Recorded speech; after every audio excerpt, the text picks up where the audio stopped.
কর্মকর্তা তাদের 3 জন এবং আরো অন্যান্য ডিপার্টমেন্ট আছে, আমি এত কিছু জানি না।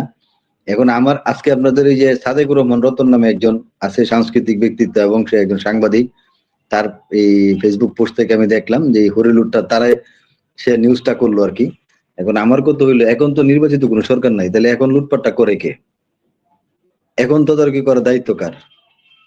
এখন সম্পূর্ণ সরকারি ব্যক্তি যারা আছে, উপজেলা নির্বাহী কর্মকর্তা, এই যে উপজেলা নির্বাহী কর্মকর্তা একজন আছেন, তাদের উপরে আমরা একবার যদি নজর দেই, তারা কি পরিমাণ উদাসীনতার পরিচয় দেয় এবং কি পরিমাণ দায়িত্বশীলতার পরিচয় দেয়, এটা আমরা সরজমিনে গেলে যারা এখানে কাজ করে তারা বুঝতে পারে।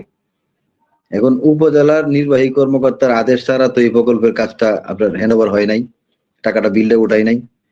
একজন পিআইও আছে যিনি প্রকল্প বাস্তবায়ন কর্মকর্তা, সে সরজমিনে না গিয়া কি করে সাইন দিল, টাকাটা উঠাইলো কে?